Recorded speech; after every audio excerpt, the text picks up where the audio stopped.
Hello guys, आज हम Kepler के नियम डिस्कस करने वाले हैं।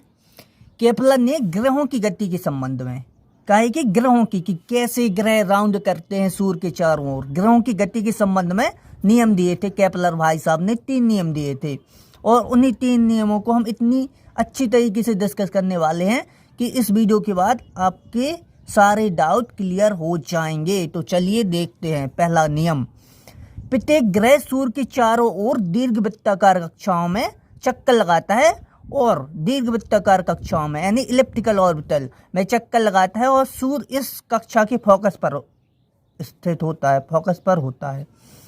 तो देखिए गाइज, ये सन है। प्रत्येक भी ग्रह जैसे पृथ्वी, बुध मान लिया और भी कोई ग्रह होंगे जो सूर्य के चारों ओर दीर्घवृत्ताकार कक्षाओं में, देखिए दीर्घवृत्ताकार कक्षा क्या कहलाती है।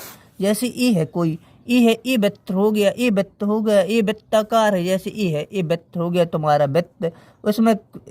इसमें कोई ग्रह है, इसमें शायद चक्कर लगाएगा तो उसे कहेंगे वृत्ताकार गति। लेकिन जब कोई ऐसी होती है, देखो ऐसी जो दीर्घवृत्ताकार ऐसा राउंड लगाता है जब कोई ग्रह, तो इसे कहते हैं दीर्घवृत्ताकार। इसे कहते हैं दीर्घवृत्ताकार यानी इलिप्टिकल ऑर्बिटल, दीर्घवृत्ताकार कक्षा। तो इसमें चक्कर लगाता है, यही बोला गया है। जब प्रत्येक ग्रह, चाहे every planet rounds towards the sun, प्रत्येक ग्रह सूर्य के चारों ओर दीर्घवृत्ताकार कक्षाओं में चक्कर लगाता है और सूर्य उसके फोकस पर, ये फोकस पर स्थित रहता है। सन इसके फोकस पर स्थित रहता है। ये इधर होगा सन, इसके इधर सन होगा और इन कक्षाओं में, ये कक्षा है तो इधर ग्रह इसकी परिक्रमा करेंगे। तो ये पहला नियम था यही। अब चलते हैं अगले नियम पर। दूसरा नियम है गाइज, किसी भी ग्रह को सूर्य से मिलाने वाली रेखा समान समय अंतराल में समान क्षेत्रफल तय करती है। किसी भी ग्रह को सूर्य से मिलाने वाली रेखा समान समय अंतराल में समान क्षेत्रफल तय करती है। अतः ग्रह का क्षेत्रफलीय वेग नियत रहता है यानी कांस्टेंट रहता है। तो आइए हम इसे एग्जाम्पल के थ्रू समझाते हैं, इतना मस्त एक्सप्लेन करेंगे। देखिए, किसी भी ग्रह, मतलब ये मान लिया ये ग्रह है तुम्हारा, ये मान लिया ये भी ग्रह है या कोई भी, किसी भी ग्रह को सूर्य से मिलाने वाली, ये है तुम्हारा सन, ठीक है, ये सन हो गया। किसी भी ग्रह को सूर्य से मिलाने वाली रेखा, सूर्य से जी ग्रह को सूर्य से मिलाने, ये रेखा मिला रही, ये रेखा मिला रही, ये रेखा मिला रही, सूर्य से ये रेखा मिला रही। ये हमने अपने आप से खींचा है कि माना ये रेखाएं सूर्य से मिलाएंगी, ये रेखाएं सूर्य से मिलाने वाली रेखा समान समय अंतराल में। देखिए ये ग्रह पहले इधर था, मतलब ये पहली स्थिति इधर थी, ठीक है, इधर थी पहले, यहाँ पर था ग्रह, ठीक है। तो वो यहाँ से यहाँ चला गया, तो पहले यहाँ से सूर्य से मिलाने वाली रेखा थी, अब यहाँ पहुँच गया। तो यहाँ से यहाँ जाने में उसको, जैसे हमने कहा 5 मिनट लगे, ठीक है। तो यहाँ से यहाँ तक जाने में समान समय अंतराल में, जैसे 5 मिनट में उसने इतना क्षेत्रफल ऑक्यूपाई किया है, मतलब इतना क्षेत्रफल घेरा। तो मान लिया ये 100 वर्ग सेमी घेरा उसने या किलोमीटर सेमी घेरा, और यहाँ से यहाँ जाने में भी उसको 5 मिनट लगा, 5 ही मिनट समान टाइम लगा। यहाँ पर भी 5 मिनट लगा था, यहाँ पर भी 5 मिनट। तो यहाँ पर भी वो 100 ही किलोमीटर स्क्वायर क्षेत्रफल तय करेगा, यानी समान समय अंतराल में। जैसे 5 मिनट में यहाँ लगा और 5 मिनट यहाँ लगा, तो समान समय अंतराल में वो समान क्षेत्रफल, ये जितना होगा इतना ही ये होगा, समान क्षेत्रफल तय करेगा। यही है केपलर का द्वितीय नियम।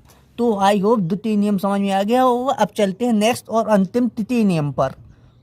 तीसरा नियम है गाइज, किसी भी ग्रह का परिक्रमण काल का वर्ग, किसी भी ग्रह का परिक्रमण काल का वर्ग, यानी परिक्रमण काल T माना तो उसका वर्ग T स्क्वायर।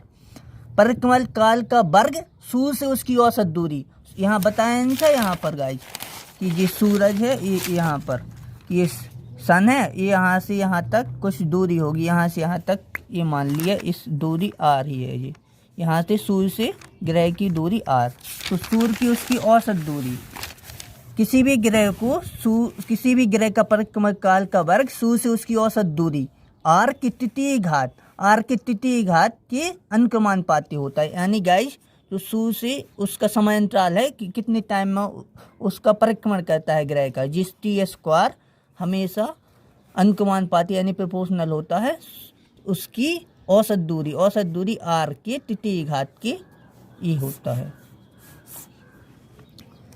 तो गाइज अगर गाइज ये तीनों नियम हो गए। अगर गाइज ये एक ग्रह के लिए, अगर दो ग्रह परिक्रमा कर रहे हैं तो क्या होगा, यदि दो ग्रह तो उनका समांतराल क्या होगा, जैसे पहले का T1 मान लिया समांतराल, दूसरे का T2 मान लिया, तो T1 का स्क्वायर होगा T2 का स्क्वायर, प्रोपोर्शनल R की यहाँ पर हो जाए, पहले की त्रिज्या मान ली R1 तो R1 क्यू हो जाएगा, यहाँ पर R2 क्यू हो जाएगा। ठीक है गाइस, तो ये आ गया। इसको और कैसे लिख सकते हैं, T1/T2 बराबर R1/R2, इसका क्यू है तो इसका होल क्यू कर लेंगे 3 घात का, और जो यहाँ पर 2 है 2 घात यहाँ पर है, इसका जब पक्षांतर करेंगे तो ये अंडर रूट में चला जाएगा, तो इसे ऐसे भी लिख सकते हैं, क्योंकि यहाँ पर 2 है, पावर को करेंगे तो 1/2 हो जाएगा, 2 पावर को, और 1/2 का मतलब जानते हैं आपकी अंडर रूट कहलाता पावर में किसी की। तो गाइस ये होगी केपलर के तीनों नियम। आई होप आपको समझ में आ गए होंगे, तो चैनल को सब्सक्राइब कर लें ऐसे ही वीडियो पाने के लिए। Thank you.